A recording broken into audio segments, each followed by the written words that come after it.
The sound of a moving truck pulling up to the curb echoed down the quiet street. A new family had arrived, marking the beginning of a new chapter in their lives. The sun was shining and the birds were singing, as if the universe itself was welcoming them to their new home. A fresh start, away from the noise of the city and the harsh memories of their old life. They had dreamed of this moment for so long, but now it was here. The Williams family, a black family, was ready to settle into this peaceful neighborhood, hoping it would be a place where they could finally put down roots and find the calm they had been searching for. The house they had purchased was small, but it had character.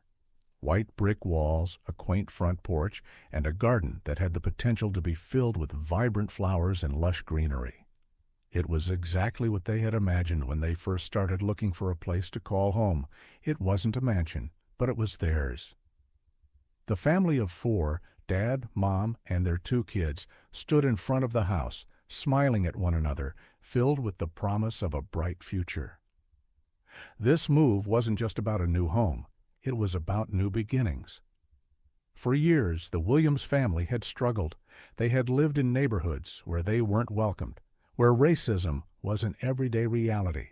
They had faced discrimination, not just from strangers, but even from neighbors who assumed they didn't belong. It wasn't easy, and it took a toll on them. But this move was different. They had chosen this neighborhood because it seemed like a place where they could be themselves, where their skin color wouldn't matter, or so they hoped. As they unpacked the last few boxes, their excitement was palpable. The kids, Jamal and Aisha, ran through the house, picking out rooms and imagining how they would decorate them. Their laughter filled the air, a sound that felt like freedom. They were safe here, or so they thought. But across the street, in a house with an immaculate lawn and a perfectly trimmed hedge, a different story was unfolding. Mrs. Clara Henderson, the elderly woman who had lived in the neighborhood for over 20 years, was watching the Williams family from her front window. She didn't know them, but she didn't need to. She had seen enough of people like them to know what they were about. In her eyes, they didn't belong here. Clara had always considered herself a pillar of the community. She had lived a life of privilege and comfort, surrounded by people who shared her values and her view of the world. She was a woman who believed that things should be a certain way, and when they weren't, it made her uncomfortable. She didn't mind the other neighbors, but she had certain expectations for who should live on her street, and the Williams family didn't fit that image. As Clara peered out from behind her curtains, she couldn't help but make judgments.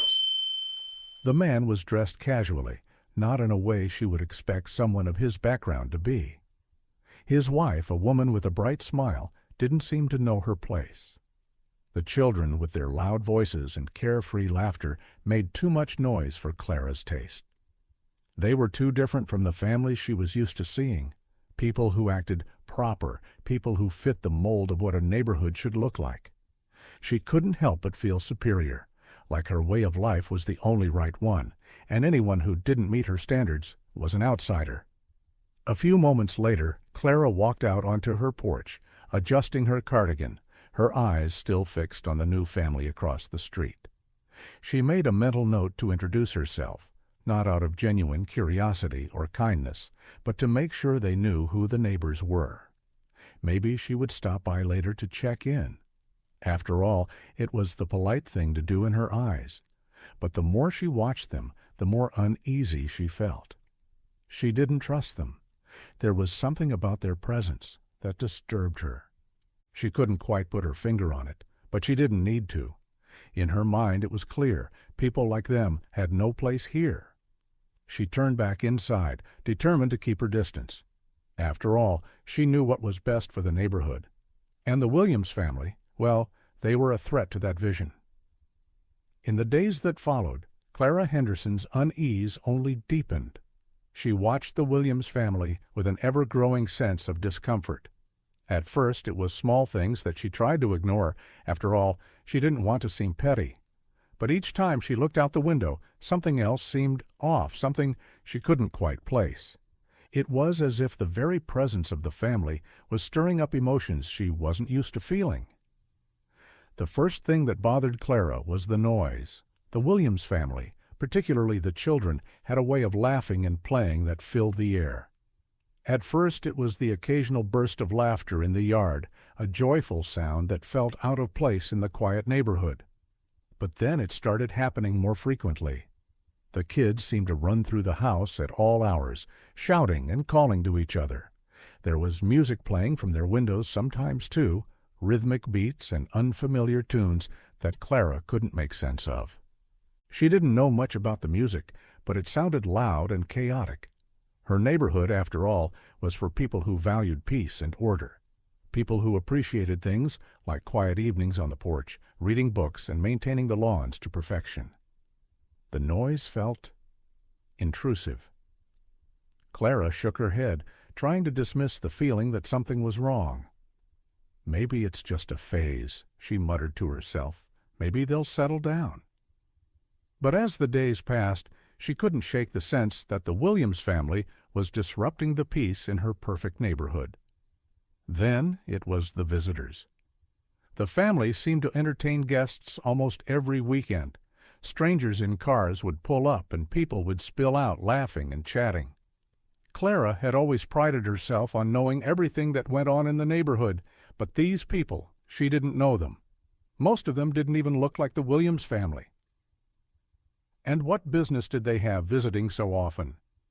Clara had never been one to host large gatherings or invite people over for get-togethers.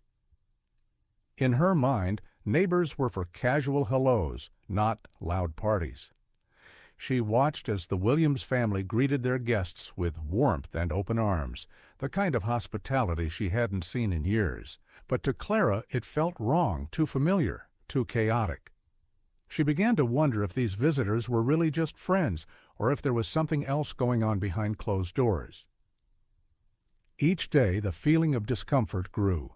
Clara began to see things that reinforced her feelings. One evening she spotted the father of the family, Mr. Williams, standing on the porch talking to a delivery driver. He was smiling and laughing, shaking hands like they were old friends. The friendly interaction left Clara feeling unsettled. In her mind, people like him didn't need to be so friendly. They didn't need to be so open. There was something too free about them, something that didn't align with how she thought people in her neighborhood should behave. Soon, Clara's suspicions turned into judgments. The family, she decided, wasn't fitting in as they should. The kids didn't behave like the children of the families she was used to. Mr. Williams was too talkative, too engaged with people. His wife was always out in the garden, laughing with the neighbors and working on projects that seemed too hands-on for someone in her position. They were too happy, too loud, and too different. Her suspicions, now boiling over, took a darker turn. She began to share her concerns with a few of her neighbors. At first it was casual comments made in passing. "Have you noticed the noise coming from their house?" she asked one neighbor, Mrs. Brooks, over the fence. Mrs. Brooks, who had lived on the street for years, hadn't noticed anything, but Clara persisted. "I just think it's too much," Clara said, her voice dropping lower as if she were sharing a secret. "Too much noise, too many visitors. It's just not what we're used to, is it?" Mrs. Brooks hesitated, but nodded. "I suppose you're right, but I don't know. I don't want to judge them. They seem nice enough." Clara's eyes narrowed. Nice enough? She wasn't interested in being nice. She wanted control. She wanted the neighborhood to stay as it was. Over the next few days, Clara subtly planted the seeds of doubt in the minds of other neighbors. She mentioned the noise, the unfamiliar visitors, and the overall chaos she felt was brewing in the Williams household. Little by little, people started to nod along, agreeing that something was off, even if they couldn't quite put their finger on it. Clara's gossip was working, and she began to feel justified in her discomfort. But it wasn't enough for Clara to simply talk about it anymore. She needed to do something. She needed to make sure that the Williams family didn't disrupt the carefully controlled life she had worked so hard to build. One afternoon, after seeing yet another car pull up to the house, Clara made up her mind. Her hand shook slightly as she picked up the phone. She dialed the number she had always known to call when there was a problem in the neighborhood: the police. As the phone rang, Clara felt a sickening rush of triumph. This was how it was done, she thought. You didn't confront people like them face to face. You called for backup. The Williams family was causing problems, and it was time for someone else to deal with it. When the officer answered, Clara's voice was steady, almost too calm. She explained that she had noticed strange activity coming from the Williams house. There had been an unusually high number of visitors, and the noise was getting out of hand. There was no way to know what they were up to. Clara's thoughts raced. But I'm sure it's not good. She said enough to make it sound like there was a real issue, just enough to get a response. They're disturbing the peace, Clara added. I think they need to be looked into. The officer assured her that someone would be sent out to check on the situation. Clara hung up, her heart racing. She had done it. She had taken action. And in her mind, she was just doing what needed to be done. The Williams family was a threat to the neighborhood, and it was up to her to protect it. But what Clara didn't realize was the consequence of her actions. The police would arrive, and things would unfold in ways she could never have imagined. The sun had barely dipped below the horizon when the unmistakable sound of sirens sliced through the evening air. The Williams family, just finishing dinner inside their cozy new home, froze at the sound. It wasn't the first time they had heard sirens since moving to this new neighborhood, but it was certainly the first time they felt their hearts race in fear, not knowing the reason for the disturbance. Mr. Williams stood up from the table, looking out the window. He could see the flashing lights of the police car reflecting off the houses, slowly coming to a stop in front of his property. A strange, heavy feeling settled in his chest. The kids, sensing the tension, turned quiet, looking at him for reassurance. "Stay inside," he said to his wife Sarah before he walked towards the door. His heart pounded as he opened it, meeting the gaze of the two police officers standing at the end of his porch. One was a tall officer, serious in demeanor, while the other was shorter, scanning the area with a slightly uneasy look on his face. "Good evening, sir," the tall officer greeted, his voice calm but professional. "We've received a complaint about disturbances coming from this house. We just need to ask a few questions." Mr. Williams immediately felt a lump form in his throat. "Disturbances?" he asked, raising an eyebrow, his tone calm but laced with confusion. "What kind of disturbances?" The officer glanced toward the neighbor's house, his eyes lingering on Clara's front window. "There have been reports of loud noises, visitors coming and going at odd hours, and some concern about the nature of your gatherings here." Sarah stepped out behind her husband, her concern mirrored in her expression. She met the officer's gaze, her eyes steady. "Sir, we just moved in a few days ago. Our children are adjusting, and we've had a couple of visitors, yes, but nothing out of the ordinary. There's no need for any trouble." The officer's expression didn't change, but there was something in his eyes that felt distant, like he was sizing them up, perhaps even judging them without saying a word. The shorter officer beside him shifted on his feet, glancing at the papers in his hand. "It's just procedure, ma'am. We're just making sure everything's fine," he said, though his voice lacked the same conviction as his partner's. Before either of the officers could ask another question, Clara Henderson appeared at the end of the driveway.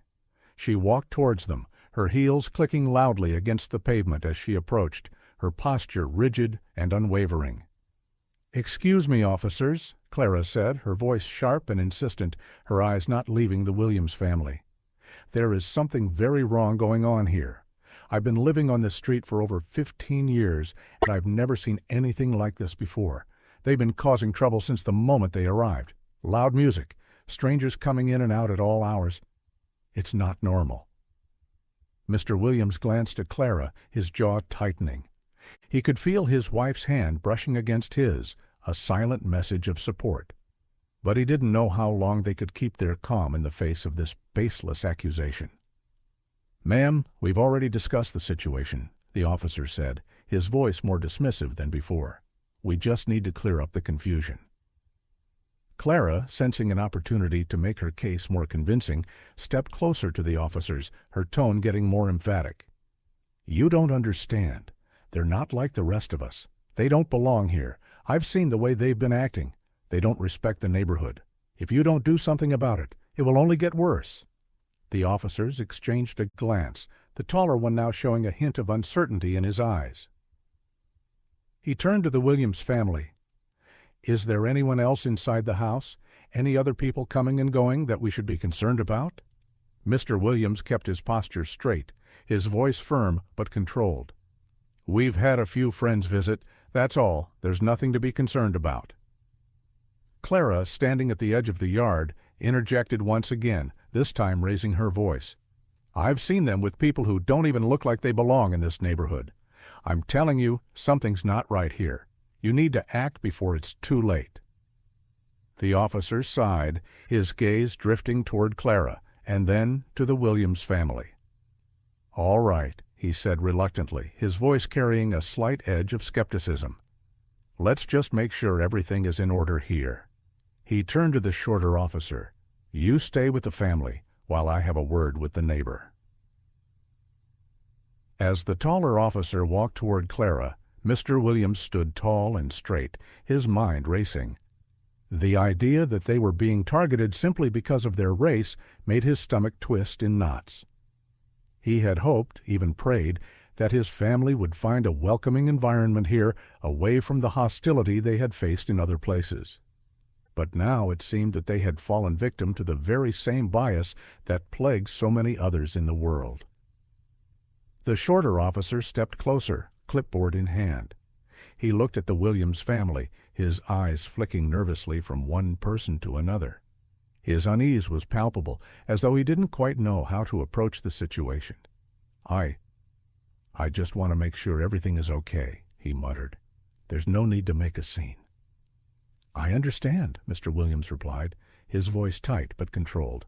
"But we're being unfairly accused of something we didn't do. We're just a family trying to live peacefully. There's no need for this to go any further." The officer nodded, but there was a hesitation in his movement as he looked at the other officers in the distance, where Clara stood talking animatedly. The tension in the air was thick, the weight of the situation starting to settle on everyone's shoulders. Mr. Williams exchanged a brief glance with his wife. "We've done nothing wrong. You know this, right?" The officer shifted his feet, glancing once more at Clara. I don't know. I'm just here to make sure there's no trouble." As the officer questioned the Williams family, Clara was outside, continuing her verbal assault on the situation. She insisted that the family didn't belong, that they didn't fit the neighborhood's values. The officers were caught between Clara's persistent claims and the Williams family's growing frustration. And yet, despite all the tension, Mr. Williams kept his calm, refusing to give in to the pressure. "We're done here," he said finally. "There's nothing for you to investigate. Please leave." The officer exchanged one last look with Clara before turning back to the Williams family. He hesitated, but nodded curtly, signaling to his partner. "All right, we'll finish up for now." Clara, her face flushed with anger, watched as the officers retreated toward their car, muttering to herself. The exchange had been tense, but the officer's reaction was telling. He had been swayed by her words, and he hadn't even questioned the validity of her claims. Clara's influence was clear. As the police drove off, the Williams family stood outside, still reeling from the experience. They knew this wasn't the end of the story, and they weren't sure what was going to happen next. But one thing was clear. Their new home was not the peaceful haven they had imagined. The air was thick with tension as the police officers stood in front of the Williams house, the harsh lights from the patrol car casting long shadows over the porch. Clara Henderson was still standing at the edge of the driveway, watching the family with suspicion in her eyes. But as the minutes passed, the officer's demeanor slowly began to shift. The tall officer, who had earlier been so sure of his purpose, glanced back at Clara, his gaze lingering for a moment longer than necessary. Something in his mind had begun to unravel, and as he turned back to face Mr. and Mrs. Williams, a new doubt flickered in his eyes. The calmness in the family's demeanor contrasted sharply with the accusations being made, and he couldn't ignore the discomfort gnawing at him. "Tell me," the officer began, his tone a little softer than before, "what do you do for a living, Mr. Williams?" Mr. Williams, sensing the shift in the officer's tone, maintained his composure. He had spent years in the business world, building a successful career. But he wasn't about to brag. He looked the officer in the eye and spoke steadily. "I run a small but successful construction company," Mr. Williams said. "We've been serving the local community for over a decade now. Our team has worked on several major projects around the city." The officer nodded, his expression still neutral but attentive. Mrs. Williams stepped forward, her posture graceful yet confident, as if this wasn't the first time her family had been questioned about their worth. She took a deep breath before answering. "I'm a senior project manager at a well-known tech company," she added. "I've also been involved in local community outreach programs. We've been trying to help out wherever we can. Just last month, we organized a fundraiser for the local children's hospital." The officer's eyebrows lifted slightly. This was not what he had expected. He looked back at Clara, who had been standing a little too still, watching the conversation unfold with growing frustration. He could feel the contradiction in his mind. The Williams family was speaking with pride, not defensiveness. Yet Clara had painted them as disruptive, even dangerous. He took a step back, giving the family more space to talk. "And what about your children?" he asked. "Are they involved in any activities around the community?"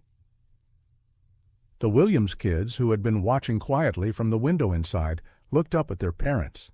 Mrs. Williams smiled, her face lighting up with pride. "They're both in after-school programs, including a robotics team," she said. "My son's also part of a local baseball league, and my daughter volunteers at a local animal shelter." The officer, now fully invested in the conversation, glanced once more at Clara. Her face was flushed, her jaw tight as she stood silently, clearly not expecting the family to respond so calmly, so confidently. She had expected something different, something more in line with her assumptions, not the carefully cultivated image of a hard-working family with deep community ties. The officer's eyes narrowed slightly, the weight of the conversation finally hitting him. His thoughts swirled. He was beginning to see the cracks in Clara's story. There was something off about it, and as he spoke, his voice now held a new note of hesitation, as if he was already reconsidering everything he'd been told. "Clara," the officer called, his voice firm but cautious. "How long have you lived on this street?" Clara, startled by the officer's directness, straightened up. "Like I said before, over 15 years, she replied, her tone sharp, still insistent. But there was a flicker of uncertainty in her eyes. She was used to getting what she wanted, but now she was beginning to realize that the officer wasn't entirely on her side. The officer took a slow breath, his hand resting on the patrol car's hood. "So, in those 15 years, have you ever seen a family like the Williams before? A family that's involved, that contributes to the community, that works hard to make things better?" he asked, his words slow and deliberate. Clara blinked, clearly caught off guard. She opened her mouth to respond, but hesitated. You've lived here for a long time, but you've never seen a family that's trying to make a difference?" the officer interrupted, his voice now a little sharper, more probing. "You've never once thought about how your assumptions might be clouding your judgment?" Clara's face reddened, but she didn't back down. They're different," she muttered under her breath, unwilling to admit what the officer was getting at. "They're just not like us." "Not like you?" The officer stepped closer now, his expression hardening. "What exactly do you mean by that, Clara?" For the first time, Clara's confidence wavered. She had been so certain of her stance, so sure that the Williams family didn't belong, but as the officer continued to press, the walls she had built around her judgment began to crack. She couldn't articulate what was so different about the family anymore, not with the weight of the officer's pointed questions.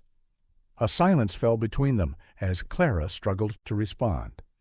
The officer turned back to the Williams family, his expression apologetic now. "I'm sorry for the misunderstanding," he said, his voice softer than before. "It seems there's been a mix-up.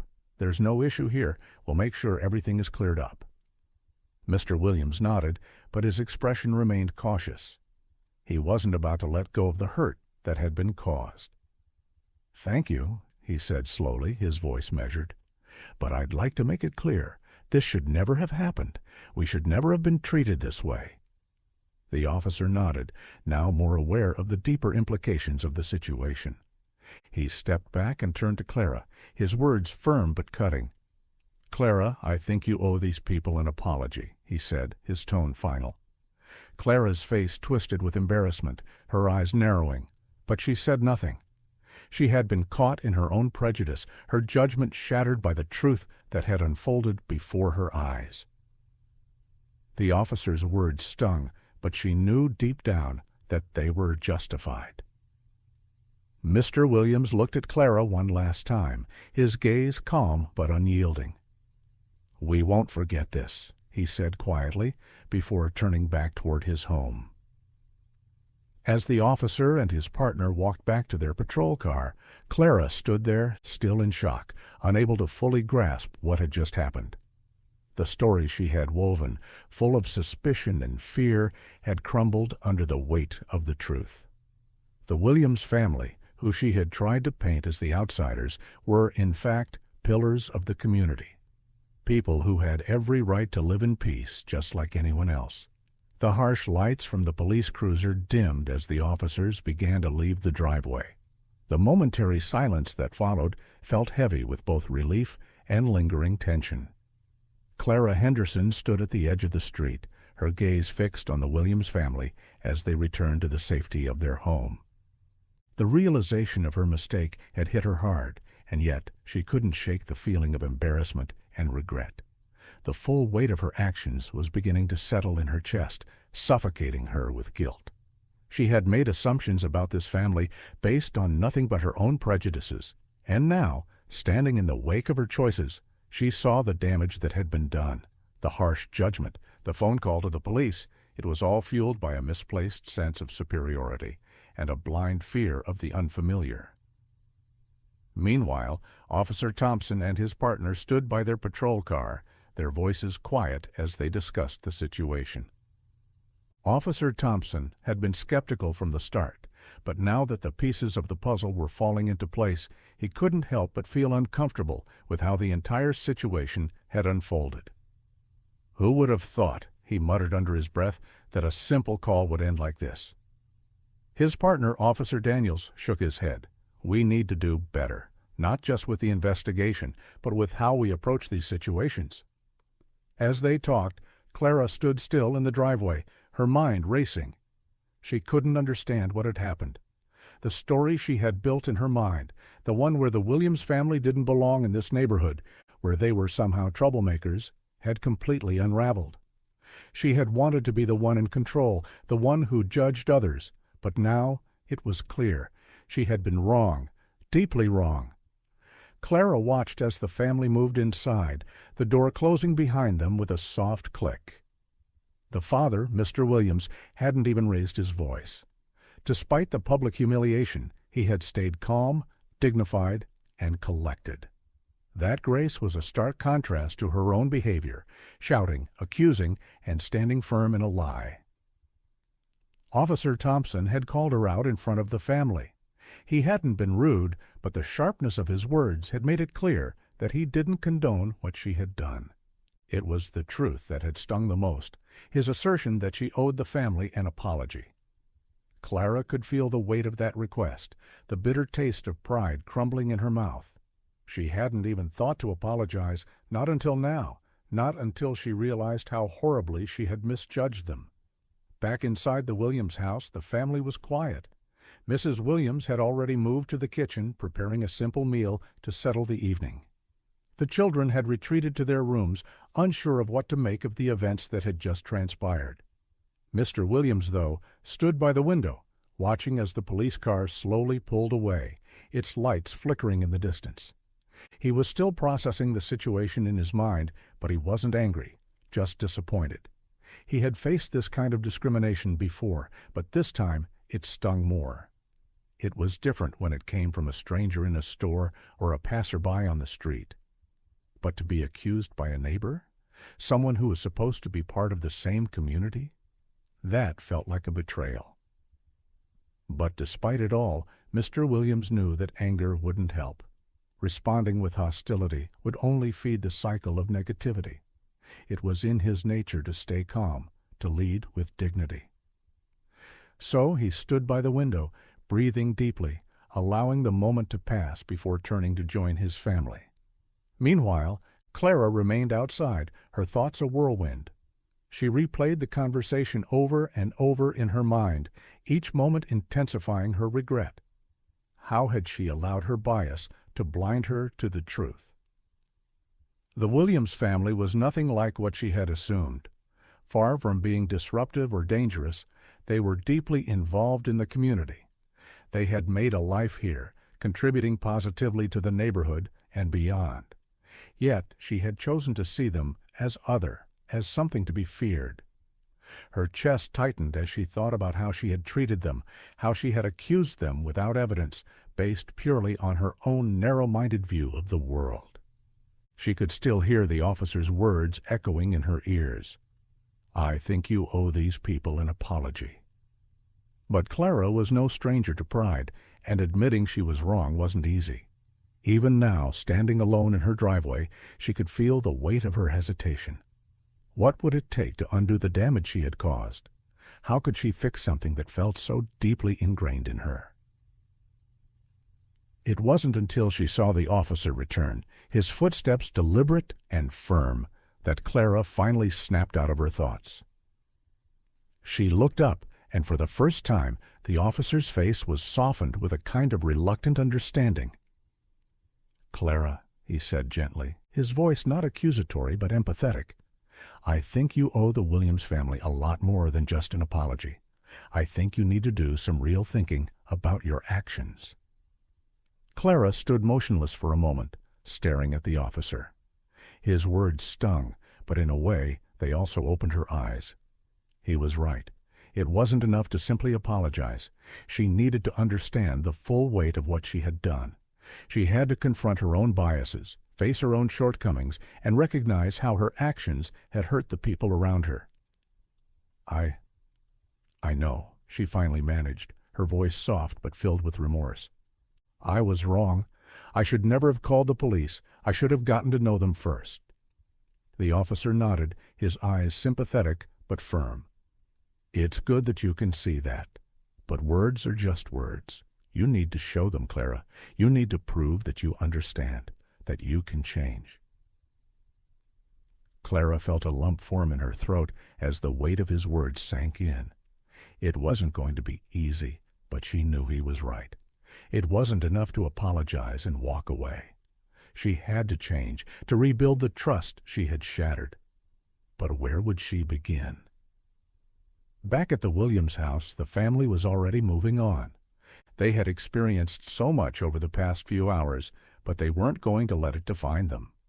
Mrs. Williams had already dismissed the event with a smile, while the children were too busy playing to pay it any mind. But Mr. Williams knew that this wasn't the end of it. The damage had been done, but the family would rise above it. That was the way they always had, and with time, he hoped, Clara would come to understand. The officer's apology to the family later that evening didn't go unnoticed. He expressed his regret for how things had been handled, and though it didn't erase the hurt, it was a step toward healing.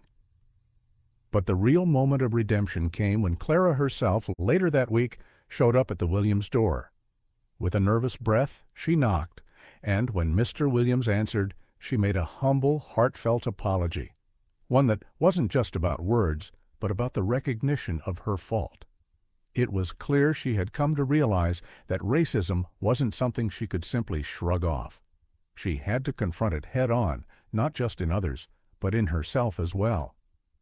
Though the Williams family accepted her apology with grace, it was clear that the path to true healing would take time. But for Clara, this was the beginning of a long journey. And for the Williams family, it was just another chapter in their story, one that would make them even stronger than before. The days following the incident saw a shift in the neighborhood dynamics, one that no one could have predicted. Clara Henderson, once seen as an upstanding member of the community, now found herself isolated. The whispers behind closed doors, the side eyes, and the cold greetings were all part of the reality she had to face. She had exposed her true colors, and the neighborhood didn't look at her the same way anymore. It wasn't just the Williams family who felt the sting of her actions. It was the entire community. Word spread quickly about how Clara had called the police on the Williams family based on nothing but suspicion and prejudice. Neighbors who had once respected her now spoke in hushed tones, avoiding her at all costs. People started to distance themselves from Clara, and even those who had been friendly with her couldn't ignore the stain she had left on their shared environment. Her social standing plummeted. Invitations to neighborhood events stopped, and when she passed by familiar faces, the conversations abruptly ceased. Clara's social isolation was a bitter consequence of her actions, but it was the consequence she deserved. People weren't willing to overlook the cruelty and rash judgment she had shown. They saw now what her true character was: a woman who allowed her biases to rule her actions, disregarding the truth in favor of unfounded assumptions. On the other hand, the Williams family experienced a different kind of shift. They had entered the neighborhood as strangers, but they were leaving as respected members of the community. Clara's mistake had been the turning point, the catalyst that led others to see the family for who they truly were. The Williams family's dignity and grace in the face of adversity spoke volumes. Their calmness under pressure and their willingness to stand firm against the unjust accusations earned them the respect of their neighbors. People began to reach out, welcoming the Williams family into their homes and lives. Invitations to community gatherings were extended, and soon the family was deeply involved in neighborhood events and activities. Their reputation, once in question, grew stronger with every passing day. Neighbors who had once been unsure about them now saw the truth. The Williams family wasn't just another household, they were valuable contributors to the community. But it wasn't just their community involvement that earned them respect. It was their unwavering strength and resilience in the face of adversity. In contrast to Clara's shame and regret, the Williams family showed what true character was, handling hate and prejudice with grace and humility. As for Clara, her attempt to repair the damage she had caused could not change the fact that the community had already seen the truth. Her apology, though accepted by the Williams family, wasn't enough to undo the harm done. She had learned the hard way that the damage caused by prejudice goes far beyond a simple mistake. It lingers, leaving lasting scars. As time went on, Clara came to understand the full extent of what her actions had cost her. She had lost her place in the community, and in doing so had learned a painful lesson about the consequences of her own biases. And so, as the sun set on this chapter of the neighborhood story, a message echoed in the hearts and minds of all who had witnessed the events unfold. It was a message about the danger of judgment without understanding, the harm of racism, and the power of grace. The Williams family had triumphed, not through revenge, but through resilience, showing everyone that no matter how dark the times, the truth always comes to light. The story left a lasting impression on the entire community, reminding them that breaking the chains of prejudice and hate starts with acknowledging the truth. The family's courage in the face of adversity became an example to all, proving that no matter what, integrity and kindness would always win in the end.